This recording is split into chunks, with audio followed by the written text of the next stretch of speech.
Um, has golf gotten too expensive? I mean, how many balls do you lose around? Um, what's the average green fee that you pay? I know down here in Hilton Head, these guys are paying, $200 a round, and I just don't know if they're getting their money's worth. I mean, $200 a round, and let's say you lose, you know, a dozen golf balls, because you can lose a dozen golf balls down here. A lot of lagoons, a lot of like, you know, water hazards and things like that. So you could actually lose a lot of golf balls. So there you go. So let's say you spend, I don't know, let's say you don't get the most expensive golf balls, but let's say you get a dozen balls for, let's say, I don't know, $40. Then you pay 150, 180 around. Then you lose a dozen balls. So that's what is that? That was that 220. So you're out $220. And so if you lose a dozen golf balls, um, you're probably shooting 100. So now you're playing a sport that you're not that good at, and you're spending $220. And then the cart girl comes around and you chalk up another, $18 for a double infusion. Um, I guess my point is, has are you about to quit? I mean, because why would everybody's money is somewhat limited, especially nowadays with prices going up. I mean, I'm just saying. I mean, when does golf get marked off the list? I know, being down here in Hilton Head, I know a lot of families are basically saying, we can go to Hilton Head, but you know, you're not going to play 5 rounds of golf. You're not going to play.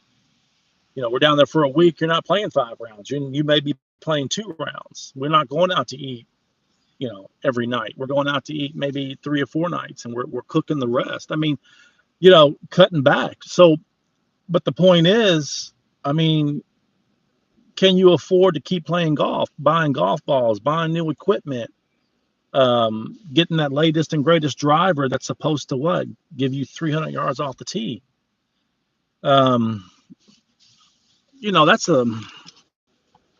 course, that's a personal question, but I know for me, back in the day when things weren't so expensive, I was on and off YouTube for like 15 years trying to find the perfect tip, trick, secret fix, gimmick, magic, eureka moment.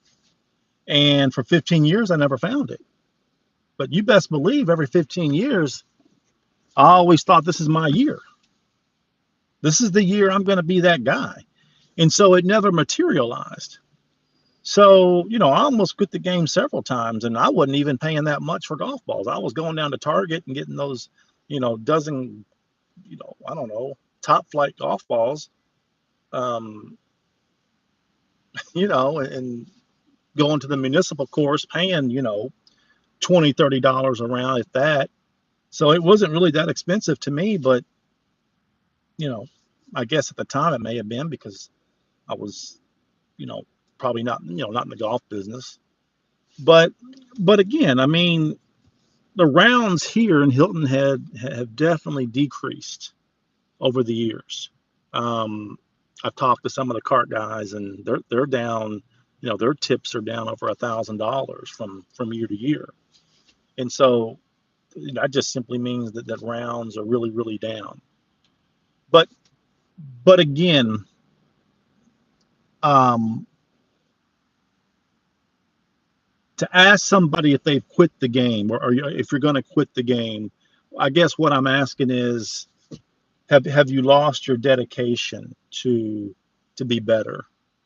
A lot of guys come down here in groups and they just relinquish the fact that they're going to shoot 110, but they're going to really take advantage of the cart girl who comes around with the drink specials, and go from there. So I call that, for me personally, I call that quitting the game. Because you've quit trying to be better. And I've said this from day one. I know when I first picked up a golf club when I was 32 years old, and I'm 58 now, I thought I would have been better than what I was. And then for the next 15 years, I really thought that I would have been better than what I was. But it never turned out like that. So, I had decisions to make. Was I going to still keep playing a game that I didn't, or that I wasn't good at? Was I going to keep playing that game? So when I latched on to the true positions and feels of the golf swing, as a weekend golfer, just like everyone else, I was looking at a magazine. Now, this is going to date me. I don't even know if they have golf magazines out, like Golf Monthly or whatever, or Golf Illustrated. I remember those magazines. I remember seeing a picture of Ernie Els. Okay. And Ernie was coming on his downswing, and he was in the slot position. Okay. I call it the cradle position, but he was in the slot position. And I thought, Ernie's never going to be able to square the face of the ball, because we've always been told you got to square the face of the ball. You got to square the face of the ball. But I thought there's no way Ernie's going to do that. His hands are too far in front of the club. He had all this lag. And I thought to myself, how is he going to square the face of the ball? And so I guess they showed another picture, and club came through, and obviously he didn't shank the ball. He didn't, hook it. He hit it relatively straight. And it dawned on me, there must be a technique to this. There must be a technique to this that I'm not understanding. And Craig Stadler, if y'all know, I'm kind of dating myself here again. Craig Stadler, the Husky fella, he's older now. I don't think he plays golf anymore. I saw him hitting a golf ball, and I thought, wow, he's hitting that golf ball pretty good. And, of course, me and Craig Stadler have two different body types. But it dawned on me that there has to be a technique to this, because obviously Stadler wasn't the most, intimidating physical specimen, but still and yet he could hit the ball really well. So I thought, wow, there's got to be a technique to this. And so then I went back to look at Ernie's swing, and I thought, wait a minute. And I looked at Stadler's swing, and of course Stadler got into the slot, and I'm thinking, how are they squaring the face of the ball when it looks like they're going to hit it straight right? And see, these are the questions you have to ask yourself. And these were the questions I asked myself. Hold on a second. These were the questions I asked myself years ago when I first started the 2-6 Golf Network. And so from that point on, I was just looking at positions. What's the position of the takeaway? What's the position as they transition up? What's the position on the downswing? But more importantly, what's the position of impact? And, for those of you who've, followed me for any amount of time, the position of impact, your head has to be back. Your head has to be tilted back or turned back, not tilted, but turned. The lead eye has to be turned behind the ball to get the lead hip to clear.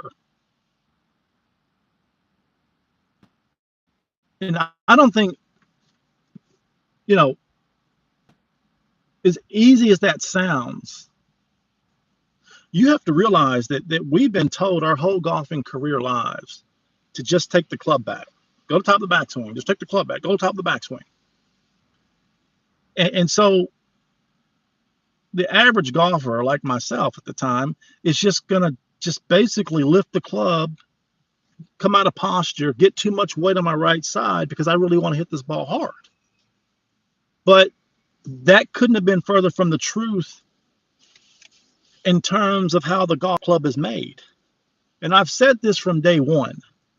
And I've said it for the past, I've said it ever since 2013 when I posted my first YouTube video on this channel. Now, I've started another YouTube channel. It's called Golf Out Loud. Kind of getting away from this one. Now, the reason why I'm on this one live on the 2-6 Golf Live here is because I need to have 50 subscribers on my other channel to go live. But things have changed on YouTube. You know, subscribers and all that kind of stuff is not as important as just basically making really good content. And so that's what I'm going to focus on the other channel. The other channel is going to be more or less me playing and me audibly talking about what I'm thinking as I hit the ball. Now, it's not swing thoughts, just what I'm thinking to prepare the golf swing, what I'm thinking, you know, in my pre-shot routine to hit good shots. And I call it golfing out loud. It's like you can hear what you can't see in the golf swing. And the biggest thing that the guys can't see in the golf swing is they can't see tension. They can't see that the tour pros don't have any tension in their body. The grip pressure on their golf clubs isn't tight at all. There are certain fingers on the golf club that you have to have pressure points on, but you can't see that. You see, you can't see that. But if somebody says it audibly as they're going through their pre-shot routine, then you can hear it. And that's what it is. You can hear what you can't see. Another thing that you can't see in the golf swing, and I don't want to get into into this because I know the topic on this, you know, are you ready to quit golf? But what I'm thinking is maybe if you heard what you can't see, then you would be a lot better golfer and you wouldn't be so frustrated. Another thing you can't see on the takeaway is that the biceps, the middle of the bicep, you know, the middle of the bicep here moves across the chest. It doesn't move into the chest, but it looks close. In other words, when the weekend golfer comes off the ball and that bicep moves into his chest, you can't really tell if it's moving into his chest or if the bicep is moving across the chest. The only way you can tell if a weekend golfer has moved his bicep into the chest is as he or she is transitioning up, did the club get stuck to the inside? That's the only way you'll know. But the weekend golfer doesn't know what that feels like to have that bicep move across the chest.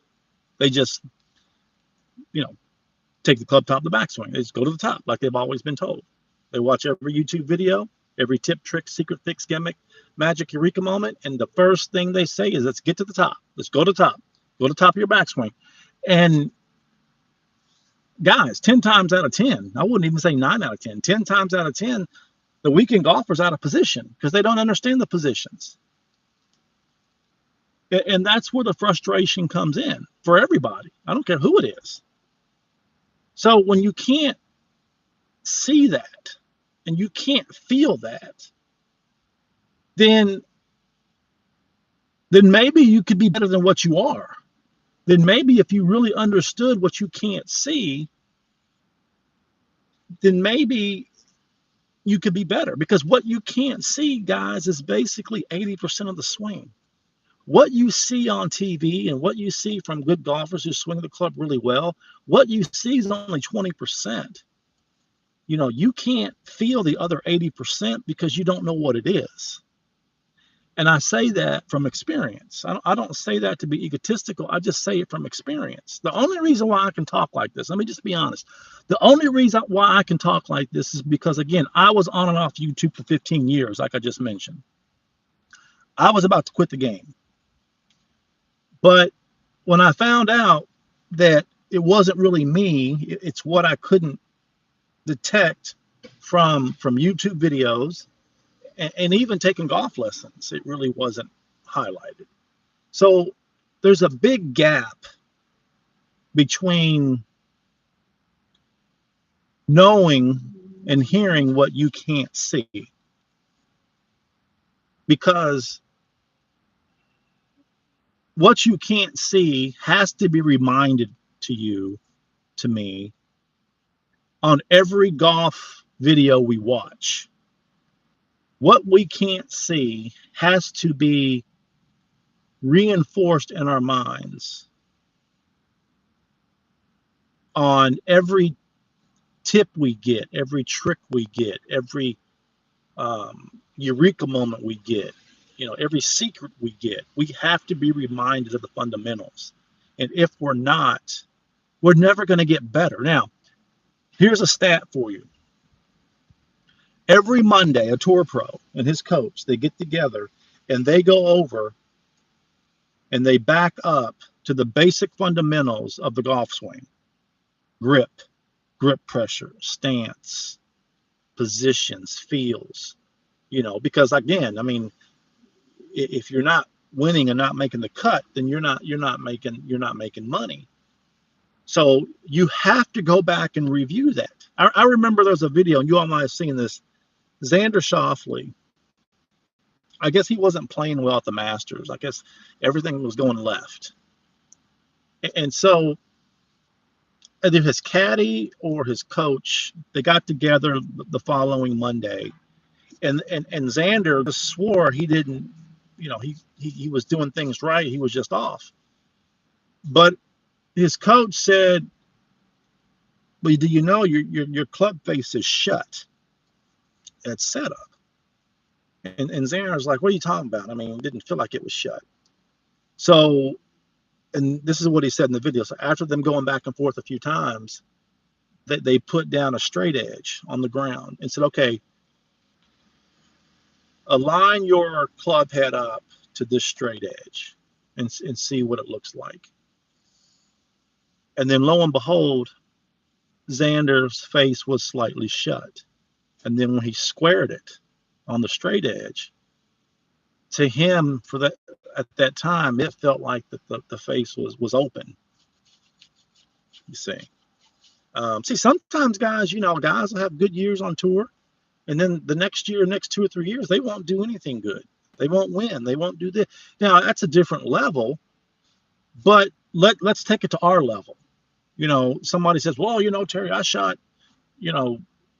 84 or 82 or whatever, 79." And then they say, "Well, then sometimes I can shoot, or sometimes I shoot, 102, 98." And sometimes the gap between those two scores from a weekend golfer has got to put into question, did you really shoot that low score?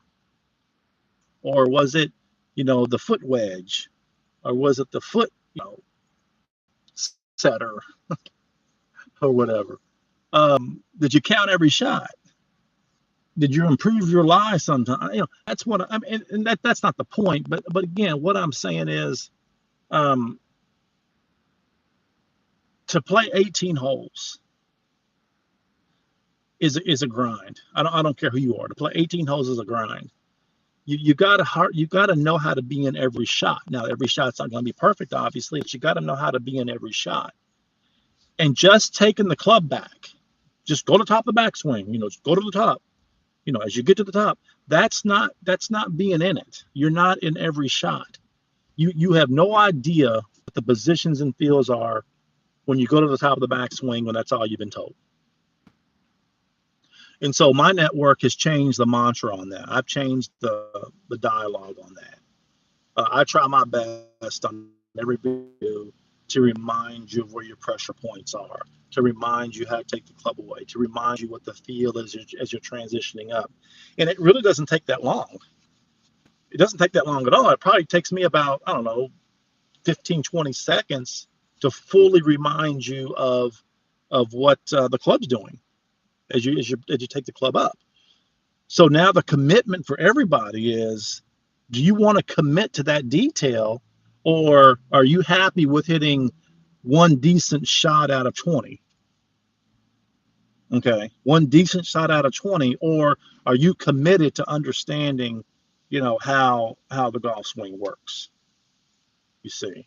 Now, what I've launched on my network is my own search engine, meaning that I post only videos and coaching videos from my network on my own search engine, just like you type in a search box on YouTube or Google.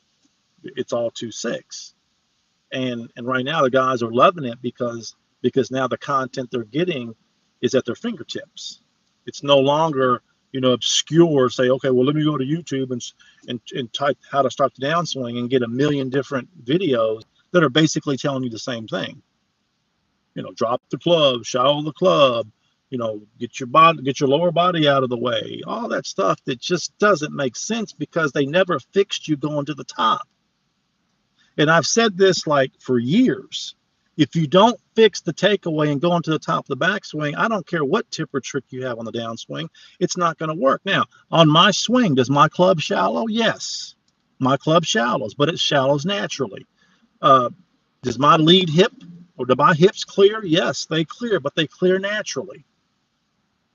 You see. Do I drop my arms? Yes, my arms do look like but they're actually moving forward. They're not dropping. They look like they're dropping because I didn't come out of posture. I didn't come out of my forward press, vertical weighting like we all do as we set up over a ball, we're lean forward. And I didn't come out of my shoulder tilt because if the right hand low and the left hand is high, you have natural shoulder tilt. If you don't lift and twist and turn as you take the club back, you're going to stay in those two positions. And now all you got to do is move the arms forward, and those two positions will drop the club for you. Either you know that or you don't. As an instructor, either they know that or they don't. And if you know it, do you know how to teach it? Do you know how to correct with it?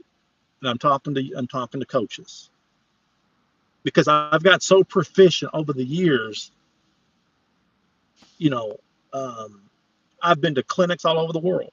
I've been to London. I've been all over the Caribbean. I've been all over the United States, Southern California, Florida, Louisville, Pittsburgh, everywhere. New England. I've been everywhere doing clinics. I've actually coached with the Junior Players Golf Academy here on Hilton Head.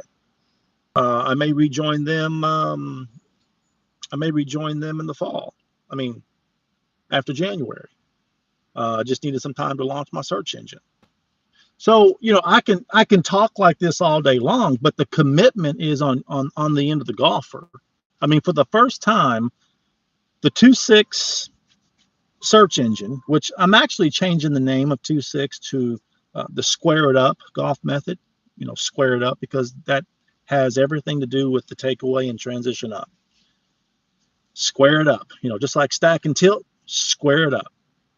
But anyway, for the first time, I think in golf history, coaching history, the responsibility now is on the commitment of the weekend golfer, that you can finally now break your habits. Because now you can sit down at your computer, you can type in on your mobile device the search terms that you search on YouTube. You can search those terms on my search engine and get pure Square It Up videos. Pure. No tips, no tricks, no secrets.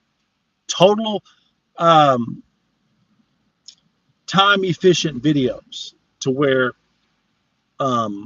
I remind you of pressure points every time. I remind you of how to take the club away every time. I remind you what the feels are every time. And that's why these guys are getting great results. You see, now I know on a whole that 90%, and let me just say this, 90% of golfers around the world will never hear of the Square It Up method. Why? Because I'm not going to put forth the effort to do that. But the only way they're going to hear about the Square It method is, share the videos on YouTube, that they subscribe and share and do all that kind of stuff.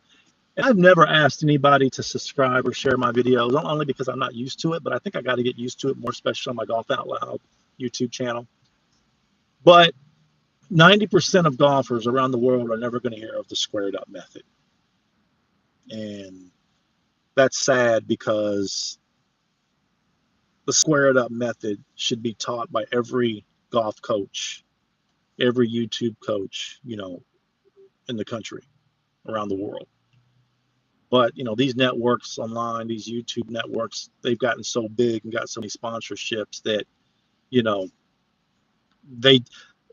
the only way they can keep teaching the same things they've been teaching is because they get sponsorship money from golf equipment companies. That's the only way. That's the only way. I mean, I tried to do a mobile app for a whole year, that looked good, but it didn't link to the post. It didn't link directly to the post that I wanted it to link to. And so it was kind of confusing because the link would take everybody back to the homepage and not the actual post. So that's why I had to start the search engine, because I needed something more direct. But I'm glad I did, because the search engine is 10 times easier to use than a mobile app, because I'm reminding you of everything.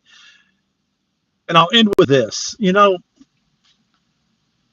It's better to be reminded of what's right than to be taught new things that don't relate to the reminders. Now, what do I mean? How many times have you heard that on the downswing, you got to get, for right-hand golfers, you got to get that right elbow to drop in front of the right hip? How many times have you heard that? How many times have we seen Justin Thomas? How many times have we seen Rory McIlroy trying to get that right elbow a little lower so they don't have to flip through the ball as much? Now, they've perfected that, but how many times have you heard that? But see, you've just heard it. You've just been told that that's what you should do. But how many times have you been told really how to do it? I want you to think about that for a minute. Because telling somebody what to do or describing what you need to do is a lot different than showing somebody mechanically how it's done. You see, I can tell you right now how to get that right elbow to drop in front of your right hip in 20 seconds, because I've been doing it for years, because that's the whole thread of my network is how to do something, not just being described what to do. And so when you do something as long as I have, you get pretty good, you get pretty proficient at describing it. So that's why it's hard for golf instructors to really tell you how to do it, because they've just described it for so long. And so that's what happens. So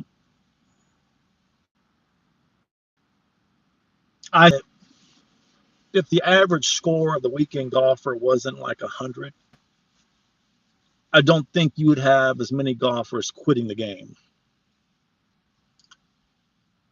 But here's my business assessment to this. If you can keep the weekend golfer scores high, then they're going to keep buying what? Equipment, golf balls, training aids, maybe golf lessons. I think guys are tired of golf lessons. If the weekend golfer can lower their scores, then those revenue streams I just described will decrease, and that's not what golf wants. True story. I went through the TPI program, the Titleist Performance Institute program. I knew a guy in Louisville who was a TPI trainer, and we were talking, and he said, Terry, do you know why Titleist came up with TPI? I said, well, get golfers better. Nope. To get them golfers, you, me, to keep losing golf balls. Seriously, to keep losing golf balls. And more directly, keep losing Titleist Pro V1 golf balls. Yeah, keep losing them. TPI is designed to keep older golfers playing golf, not to get better, because obviously TPI is not an instructor. They are instructors, but they teach the same thing everybody else teaches. It's to keep them swing so they can keep losing golf balls. So there you go. There's a little inside baseball there.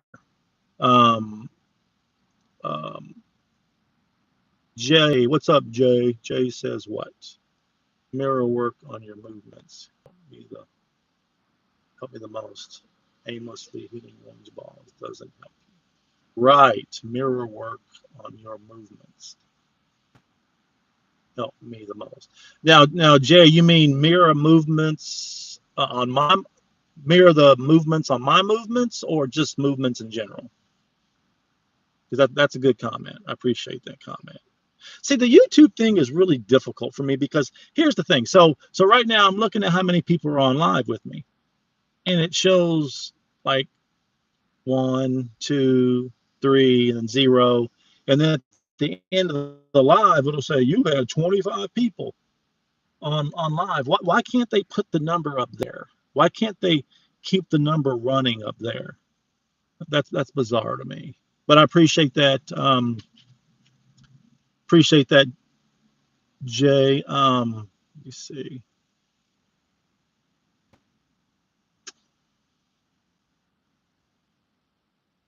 Okay.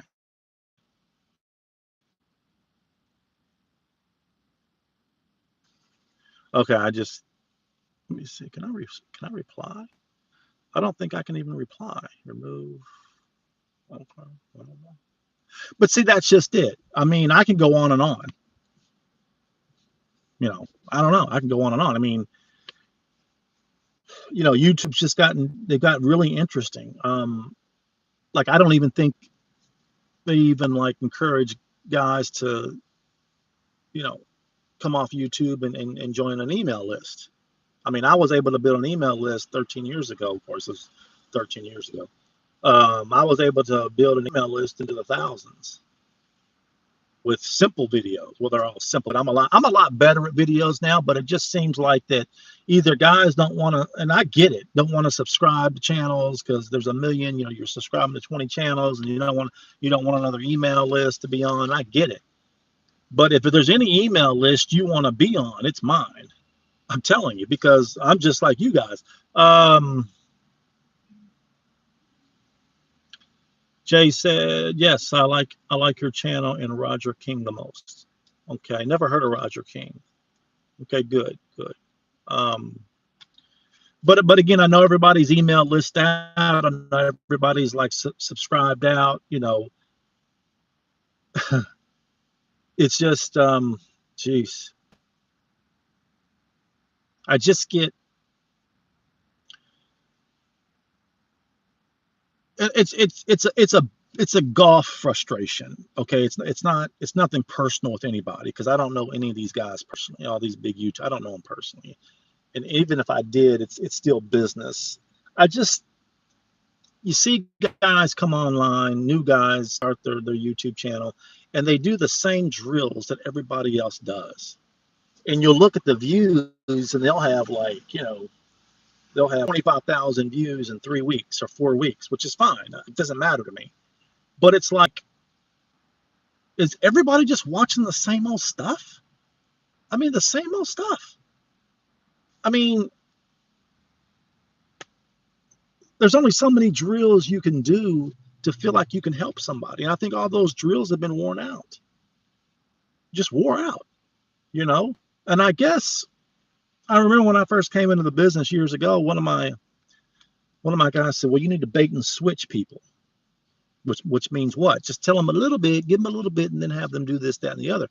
And I get it, because obviously, if I sit here and explain the whole golf swing in its simplest terms, you're not going to get it. You've got to keep hearing it over and over, the same things over and over. Now, I'm not saying I'm saying the exact same thing in every video, but I'm presenting it. I'm presenting the same mechanic in different ways for guys to understand. And long form content on YouTube now is becoming, let me just say this. Sometimes when I do Zooms, because I do Zooms on a weekly basis with my network, the Zoom may last an hour. And so what I'll do is when the Zoom is over and it uploads, I'll play the Zoom in the background when I'm doing other stuff. I mean, do you know that when you play my content in the background while you're doing other things, let's say the Zoom's an hour, you don't need to sit there for an hour and listen to it at one time. You can play it in the background on your computer while you're doing other things, while you're working. You will learn more in that Zoom because I repeat things in different ways, the same mechanic in different ways that will attract different golfers and address how they learn. Because I could say, I could say it one way real easily. To me, it's easy. And then I'll get questions like, well, I don't quite get that. And then I'll get, oh, I understand that totally. And then I can say it in a different way. And then the ones who didn't understand it will understand it. And then, everybody's happy. And so that's what happens. But if I'm trying to tip you or trick you to death, and I'm telling you that you got to get the right elbow in front of the right hip, and it's a tip or a trick, there's only one way I can say that, because I'm not concerned about how you get top backswing, which I should be. And I'm talking about if I was another YouTuber or what have you. Then I can't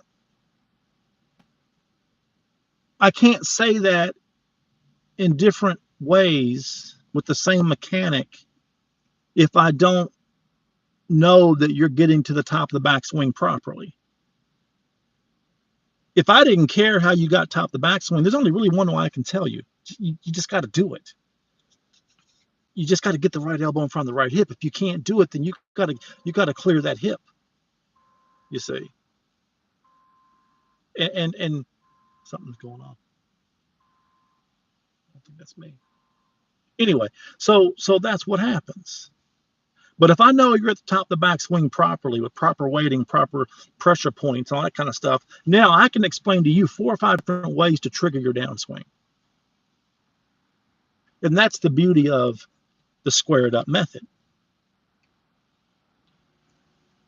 Now, is it too late? Are golfers about to quit the game? I don't know. I'm not sure. I mean, sometimes I get tired of playing golf because I play too much. But, I can only imagine spending, $250, and I'm really not even breaking 100.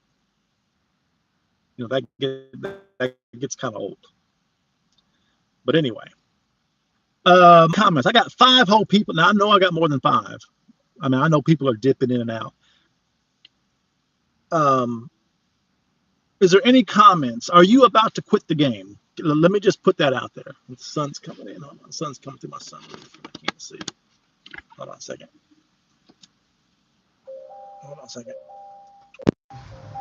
Are any of you about to quit the game?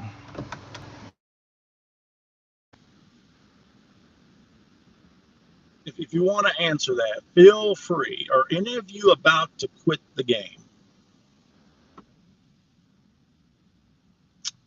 Let me see here. Are any of you about to quit the game? Because, like I said, I almost quit it several times over the 15-year period of not getting. Jay, were you about to quit the game at all before you ran into me or Roger King? Just curious. Because I got a LinkedIn post. But anyway, I'll wrap up. Again, I have a new YouTube channel. It's called Golf Out Loud. Can't go live on that one yet because I don't have 50 subscribers yet. I don't know if I'll get the 50 subscribers the way everybody doesn't subscribe to channels anymore. I put 3 shorts up there, and I've gotten over 6,000 views in a couple days on those shorts, but like 3 subscribers. So everybody might be all subscribed out.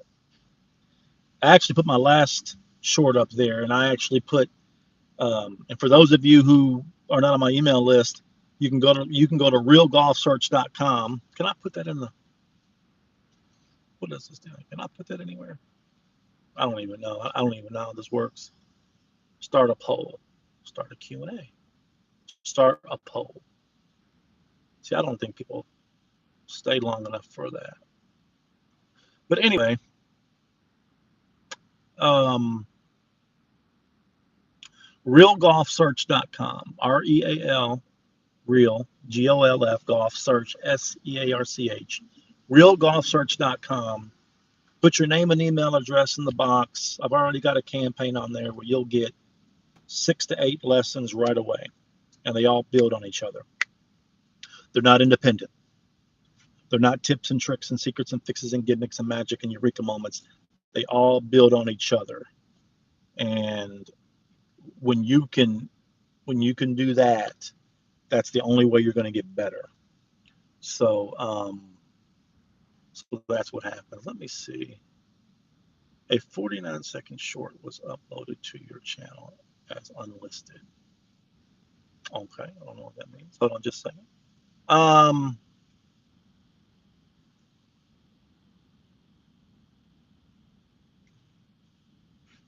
Okay. All right. Okay. All right. I'm going to sign off here. Again, realgolfsearch.com. The YouTube channel is Golf Out Loud. The handle is @GolfOutLoud. You'll get some good stuff there. Okay. All right, guys. Talk to you.